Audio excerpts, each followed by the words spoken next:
Sebuah kisah terbaik anak bangsa Indonesia bertutur tentang perjalanan kehidupan anak manusia di zaman kerajaan Tanah Jawa melalui sentuhan sejarah dan fiksi yang nyaris sempurna. Dengan bangga kami persembahkan satu di antara karya terbaik dari Eza Mintarja yang berjudul Kisah Jejak di Balik Kabut.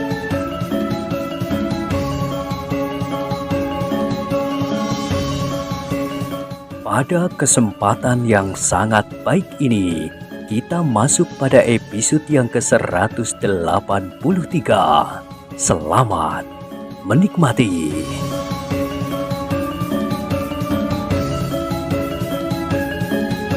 Pada episode sebelumnya telah diceritakan serangan-serangan Wijang yang datang membadai itu telah mengejutkan Ki Bekel.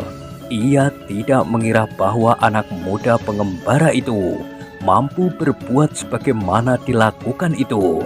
Karena itu, maka Ki Bekel pun segera berloncatan surut untuk mengambil jarak.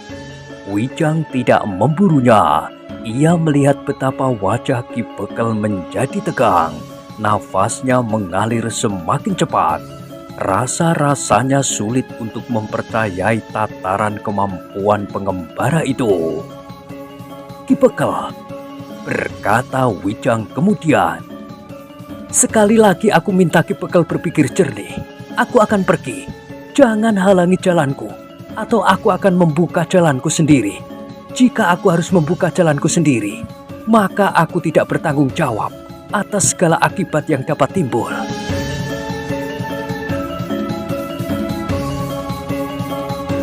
Ki Bekel itu menggeram. Ia tidak mau melihat kenyataan itu. Karena itu maka ia pun berkata kepada Wijang, "Aku akan membungkam mulutmu." Wijang tidak sempat menjawab. Orang itu tiba-tiba saja telah meloncat menyerang dengan garangnya. Kakinya terjulur mengarah ke lambung Wijang, tetapi Wijang dengan sigapnya menghindar. Bahkan sambil berputar kaki Wijang telah menyambar dada Ki Bekel itu. Ki Bekel itu pun terhuyung-huyung. Namun akhirnya ia tidak dapat mempertahankan keseimbangannya, sehingga Ki Bekel itu pun jatuh terlentang. Ki Bekel berusaha untuk segera melenting berdiri. Namun demikian ia bangkit. Tangan Wijang telah menyambar tengkuknya, sehingga sekali lagi Ki Bekel itu jatuh tertelungkup. Ki Bekel itu mengerang kesakitan. Wajahnya menjadi kotor oleh debu. Bahkan terasa pahit di mulutnya yang menjadi sangat kotor. Betapa kemarahan membara di jantungnya. Namun Ki Bekel itu tidak segera dapat bangkit berdiri. Sekali terdengar ia menggerang kesakitan.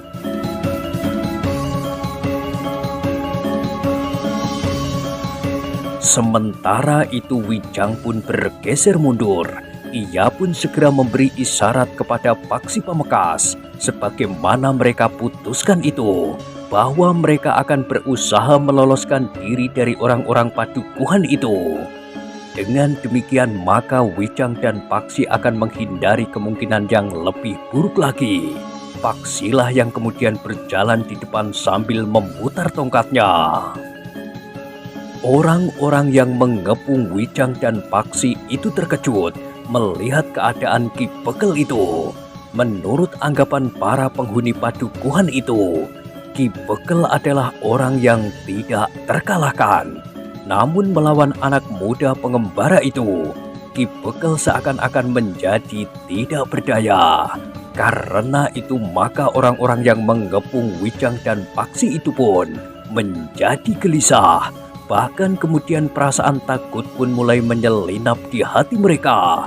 Sehingga ketika Paksi Pamekasan memutar tongkatnya sambil melangkah ke arah regol yang sedang diperbaiki itu, orang-orang yang mengepungnya telah menyibak. Sebelum Ki Bekel dapat bangkit dan memberikan apa-apa, Maka Wijang dan Paksi pun telah menghambur keluar regol halaman. Keduanya pun kemudian berlari menjauhi regol halaman rumah Ki Bekel itu. Bukan karena ketakutan, tetapi justru perasaan khawatir itu, bahwa karena tingkah laku mereka di padukuhan itu akan jatuh korban.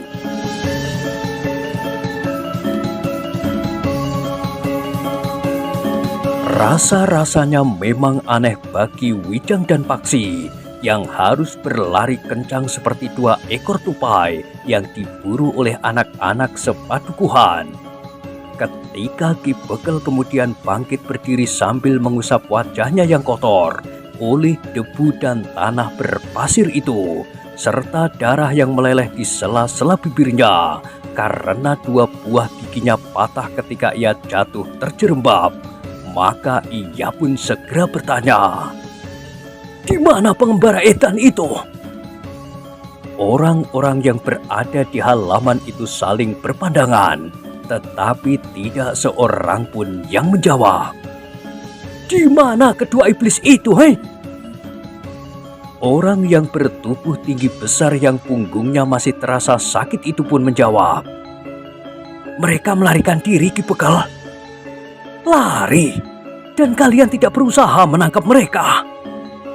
"Bagaimana mungkin kami dapat melakukannya, Ki Bekel?" "Jadi kalian yang jumlahnya sekian banyak itu tidak berani menangkap hanya 2 orang pengembara?" Seorang yang bertubuh agak gemuk itu pun berdesis, "Mereka mempunyai ilmu iblis, Ki Bekel." Ki Bekel termangu-mangu sejenak, namun Ki Bekel itu pun sempat mengingat-ingat apa yang telah terjadi atas dirinya hampir di luar sadarnya. Dengan kain panjangnya ia mengusap wajahnya beberapa kali. Beberapa goresan nampak di dahi dan hidungnya.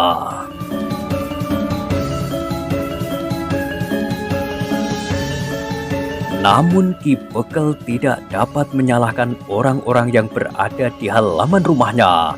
Ki Bekel tahu bahwa kedua orang pengembara itu ternyata memiliki ilmu yang tinggi.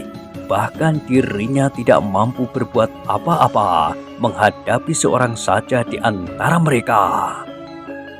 "Biarlah iblis itu lari," desis Ki Bekel kemudian. "Jika saja mereka tidak lari, aku akan membunuh mereka."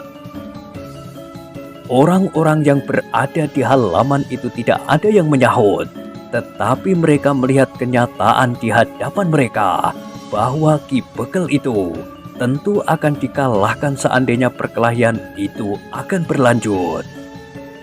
Untuk beberapa saat lamanya, orang-orang yang berada di halaman rumah itu saling berdiam diri.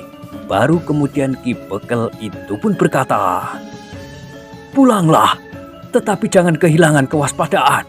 Mungkin kedua pengembara itu akan kembali bersama dengan kawan-kawannya."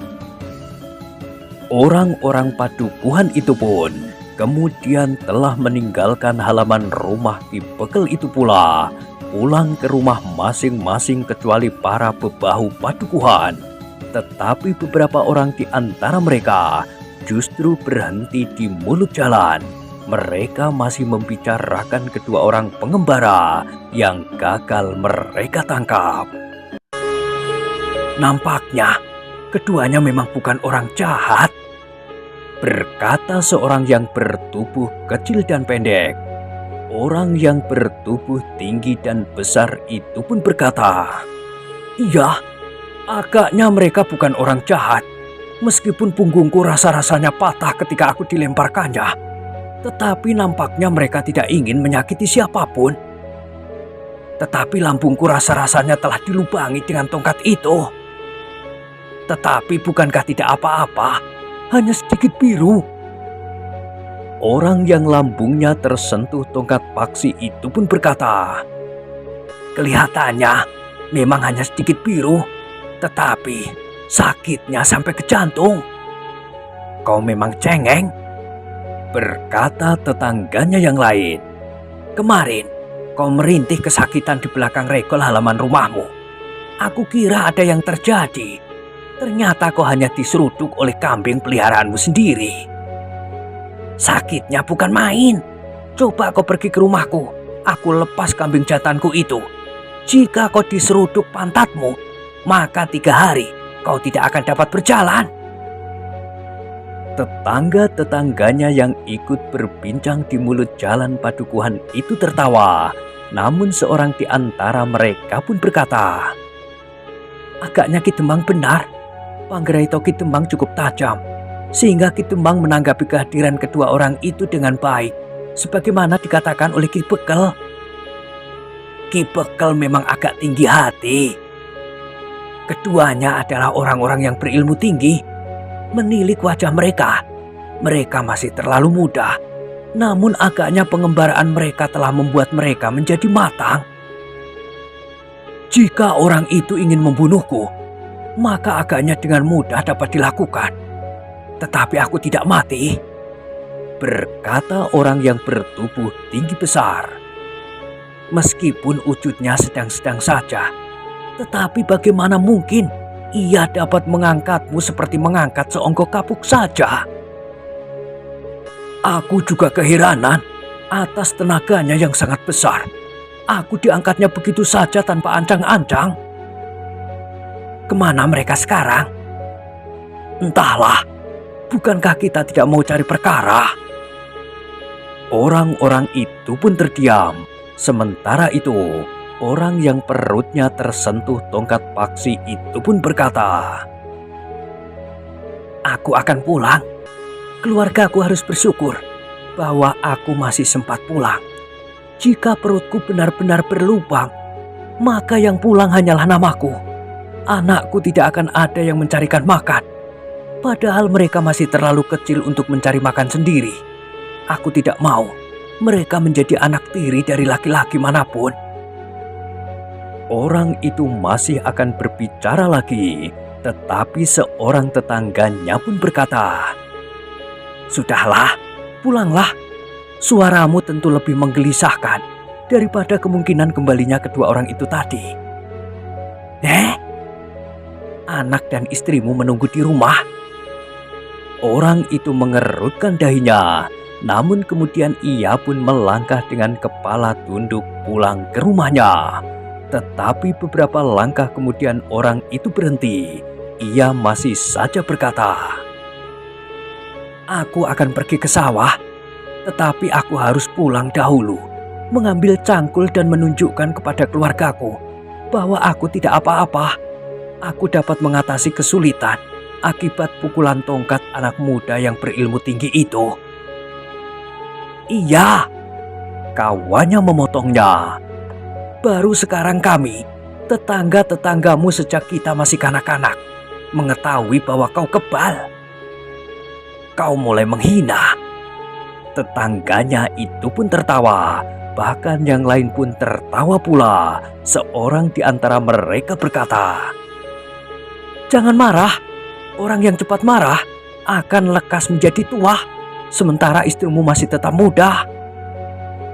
Orang itu bersungut-sungut, namun ia pun meneruskan langkahnya pulang ke rumahnya. Apa yang dilakukannya di rumah? Desis salah seorang tetangganya. Ia harus bersyukur bahwa anak dan istrinya betah mendengarkan celotehnya yang agaknya berlangsung siang dan malam. Mereka tentu sudah terbiasa, sehingga tidak akan menimbulkan masalah lagi. Namun sejenak kemudian, orang-orang yang masih berada di ujung jalan itu pun telah beranjak pulang ke rumah masing-masing.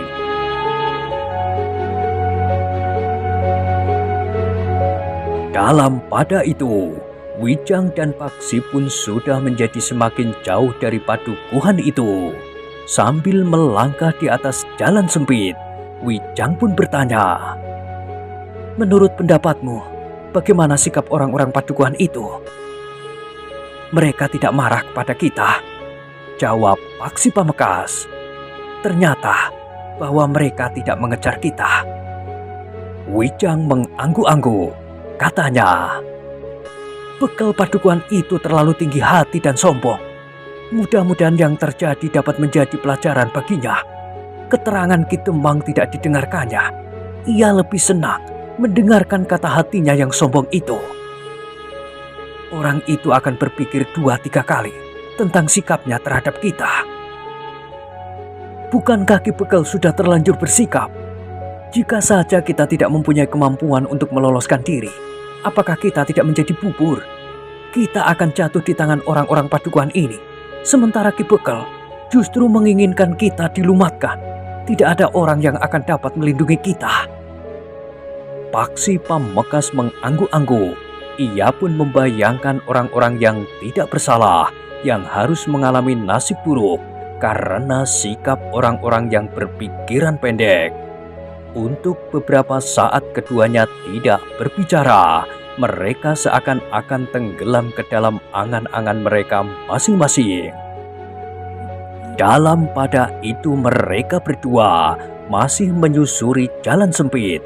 Mereka merasa bahwa mereka telah menempuh arah yang benar. Ki Gede Lenglengan juga berjalan melalui Katembangan itu. Mungkin mereka akan dapat keterangan dari padukuhan-padukuhan yang mereka lewati tentang sekelompok orang yang langsung dipimpin oleh Ki Gede Lenglengan beberapa hari yang telah lewat. Namun kedua orang pengembara itu merasa bahwa mereka tidak akan menuju ke daerah yang asing itu. Bahkan rasa-rasanya mereka akan pulang ke rumah mereka yang sudah lama mereka tinggalkan. Ketika Paksi Pamekasan menengadahkan wajahnya, maka dilihatnya selembar awan bergayut di langit. Sekelompok burung pipit terbang melintas dengan cepatnya, seperti selembar kain hitam yang tembus pandang melayang membayangi awan yang putih. Namun sekejap kemudian telah hilang ke arah tenggara.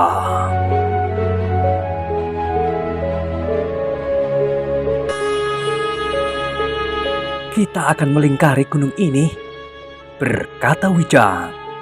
Iya, kita akan menjelajahi kembali sisi selatan kaki Gunung Merapi. Daerah yang sudah banyak kita kenal. Keduanya pun berjalan semakin cepat, seakan-akan mereka ingin segera sampai ke sisi selatan. Namun jalan yang mereka lalui bukan jalan yang lebar dan rata. Jalan yang mereka lalui adalah sebuah lorong sempit yang berbatu-batu. Namun keduanya pun kemudian telah turun ke sebuah jalan yang lebih besar. Jalan yang nampaknya lebih ramai. Ada bekas jalan pedati yang menjelucur sepanjang jalan itu.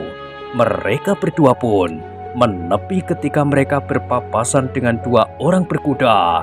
Nampaknya dua orang saudagar dalam perjalanan. Marilah kita ikuti jalan ini, berkata Wijang. Paksi Pamekasan mengangguk-angguk. Menurut dugaannya, jalan itu akan menuju di arah lain. Tetapi menurut penglihatan mereka, di depan mereka terdapat sebuah padukuhan yang lebih besar dari padukuhan-padukuhan yang lain. Demikianlah, beberapa saat mereka berjalan menuju ke padukuhan di hadapan mereka. Sebuah padukuhan yang memang di ujung bulak persawahan yang nampaknya subur. Air yang jernih mengalir di parit yang membujur di pinggir jalan. Mudah-mudahan di padukuhan itu ada pasar, meskipun kecil atau sudah sepi, asal masih ada kedai yang buka, desis Paksi Pamekasan. Kau sudah lapar?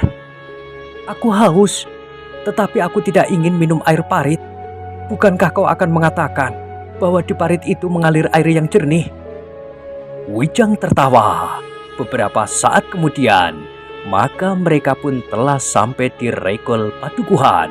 Keduanya pun semakin yakin bahwa padukuhan itu termasuk padukuhan yang alami dibandingkan dengan padukuhan-padukuhan di sekitarnya. Di pintu regol padukuhan, mereka berpapasan dengan sebuah pedati yang agaknya mengangkut hasil bumi. Di belakang pedati itu, dua orang perempuan berjalan sambil menggendong bakul berisi berbagai macam kebutuhan dapur. Wijang dan Paksi Pamekasan melangkah terus menyusuri jalan padukuhan. Semakin lama, semakin dalam, namun mereka masih belum sampai ke pasar. Ternyata pasar itu justru terletak di sisi lain dari padukuhan itu. Pasar itu memang bukan satu pasar yang besar, tetapi nampaknya hari itu adalah hari pasaran. Menilik bekasnya, maka hari itu di pasar itu penuh dengan para penjual dan pembeli, sehingga meluap sampai di pinggir jalan. Meskipun saat itu pasar sudah nampak agak lengang, namun masih ada juga 1-2 kedai yang pintunya terbuka. Sedangkan di sudut pasar itu masih terdengar suara pandai besi yang sedang menempa. "Marilah kita lihat apa yang dikerjakan oleh pandai besi itu," ajak Wijang. "Bukankah kau mencari kedai? Kedai itu masih belum akan tutup." Paksi Pamekasan tidak menyahut lagi, tetapi bersama-sama dengan Wijang, keduanya memasuki pasar yang sudah menjadi agak sepi itu. Di sudut pasar itu, beberapa orang pandai besi masih sibuk menempa besi yang merah membara, sementara yang lain masih juga membakar besi di dalam bara api yang merah dihembus oleh ububan di sebelah perapian. Wijang dan Paksi Pamekasan pun kemudian berdiri sambil mengamati benda yang sedang ditempa itu. "Sebuah pedang," desis Wijang. "Iya." Paksi Pamekasan mengangguk-angguk. Beberapa lama mereka menunggui pandai besi yang sedang menempa sebilah pedang itu. Hasilnya memang tidak terlalu baik, tetapi nampaknya pedang yang tidak terlalu panjang itu mencukupi kebutuhan bagi orang-orang pedesaan itu. Ketika Wijang dan Paksi Pamekasan kemudian berjongkok di sebelah gubuk tempat pandai besi itu bekerja, Wijang menggamit Paksi sambil berdesis. "Tidak hanya sebuah, lihat, ada beberapa bilah pedang yang sudah siap di sebelah ububan itu." Paksi Pamekasan mengangguk-angguk. Katanya, "Mungkin sebuah pesanan. Mungkin sekali." Agaknya seorang di antara pandai besi itu melihat 2 orang anak muda yang memperhatikan beberapa bilah pedang yang teronggok di sebelah ububan itu. Sambil mengusap keringatnya, orang itu berdesis, "Kau tertarik pada pedang-pedang itu, anak muda? Kisanak membuat beberapa buah pedang pesanan." "Iya, tetapi jika kau ingin membeli, kami tidak berkeberatan. Kami masih juga membuat pedang yang lain." Wijang dan Paksi pun kemudian melihat-lihat pedang yang sudah siap itu, tinggal memberi hulu dan membuat sarungnya. "Kau tertarik, anak muda?" bertanya pandai besi itu. Wijang tersenyum. Katanya, "Pedang yang baik, siapakah yang memesannya?" "Orang sepadukuhan telah memesan pedang. Bahkan orang-orang dari padukuhan sebelah menyebelah." "Kenapa tiba-tiba mereka memesan pedang sekian banyaknya?" Pandai besi itu termangu-mangu sejenak. Dipandanginya Wijang dan Paksi Pamekasan berganti-ganti. Pandai besi itu tidak melihat kesan buruk pada wajah-wajah mereka. Karena itu maka ia pun menjawab, "Beberapa hari yang lalu, sebuah padukuhan telah dirampok. Orang-orang padukuhan itu tidak dapat berbuat apa-apa. Mereka tidak berani melawan karena orang-orang padukuhan itu tidak mempunyai senjata yang memadai. Hanya ada 1-2 orang yang mempunyai keris. Tetapi agaknya keris itu terlalu kecil dan pendek untuk berkelahi melawan perampok yang bersenjata pedang dan golok. Karena itu, maka orang-orang padukuhan itu pun telah memesan pedang. Jika para perampok itu datang kembali, maka mereka sudah siap untuk melawannya." Wijang dan Paksi Pamekasan mengangguk-angguk. Namun ingatan mereka pun segera lari kepada Ki Gede Lenglengan. "Apakah perampok itu jumlahnya banyak?" bertanya Wijang. Tidak terlalu banyak, tetapi pemimpinnya seseorang yang sudah cukup tua, tetapi masih nampak garang, mempunyai ilmu yang tinggi.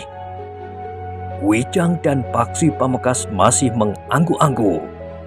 Nah, apakah kalian juga akan membeli pedang? Kami belum pernah mempergunakan pedang Kisanak. Ada keinginan untuk memilikinya, tetapi kami tidak tahu untuk apa. Aku membayangkan, alangkah gagahnya jika aku membawa pedang di lambung. Jika demikian, cobalah memiliki pedang. Tetapi pandai besi yang lain, yang rambutnya sudah putih tergerai di bawah ikat kepalanya menyahut. Jangan anak muda, jika kalian tidak pernah membawa pedang, sebaiknya kalian tetap tidak membawa pedang. Pedang adalah ciri kekerasan. Alangkah damainya kalian yang tidak terbiasa membawa pedang, karena kalian akan dijauhkan dari kekerasan. Namun pandai besi yang muda menyahut, tetapi jika bahaya itu datang mengancam kita bagaimana? Tanpa pedang di lambung, kalian akan merasa lebih tenang. Hidup kalian akan terasa damai.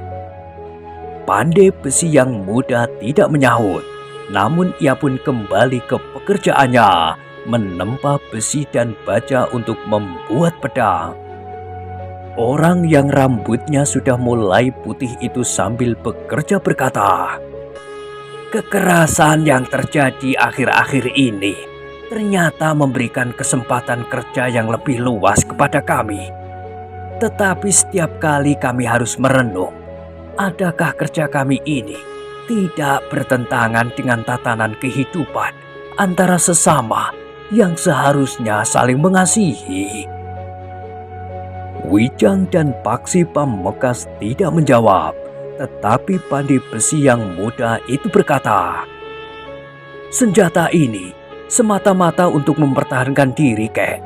Bukankah di dalam kenyataan hidup ini masih ada orang yang ingin berbuat jahat, yang ingin memaksakan kehendaknya atas kita?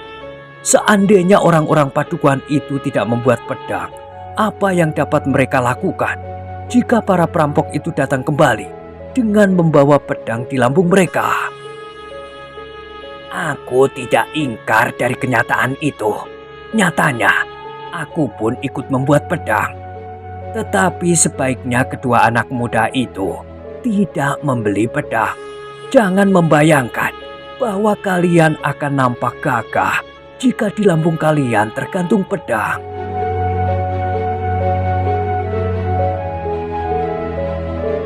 Wijang dan Paksi Pamungkas mengangguk-angguk. Katanya, iya, kami tidak akan membawa pedang di lambung. Kami hanya ingin sekedar melihat bagaimana pedang itu dibuat. Orang yang berambut putih itu pun terdiam, namun tangannya masih saja sibuk untuk menyelesaikan pedang yang sedang digarapnya. Beberapa saat kemudian, maka Wijang dan Paksi pun minta diri. Perasaan haus itu terasa mengganggu mereka lagi, apalagi mereka berada di panasnya perapian dari pandai besi itu. Kita singgah di kedai itu sebentar, berkata Wijang. Namun ketika mereka baru beranjak beberapa langkah dari tempat pandai besi itu bekerja, mereka tertarik kepada sekelompok orang yang berjalan menuju ke tempat pandai besi itu bekerja di sudut pasar. Apa yang mereka lakukan? Apakah mereka itu orang-orang Padukuhan yang memesan pedang? Desis Paksi. Tidak, tentu bukan. Mereka tentu bukan orang-orang Padukuhan yang memesan pedang itu. Tampang mereka bukan tampang orang-orang lugu yang mencoba untuk melindungi diri mereka sendiri dengan pedang. Tetapi orang-orang itu justru orang-orang yang telah matang bermain pedang. Paksi Pamungkas mengangguk-angguk, namun Wijang pun kemudian menariknya minggir.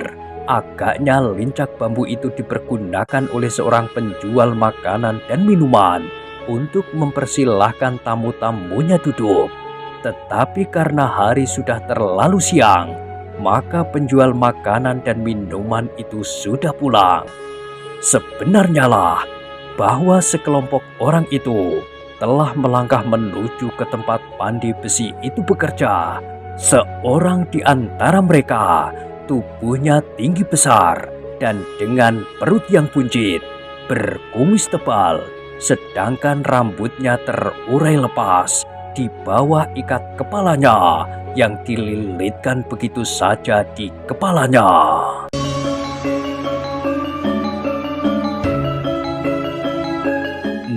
Nah, bagaimanakah kisah selanjutnya? Silahkan ikuti terus kisah Jejak di Balik Kabut pada episode berikutnya. Sampai jumpa.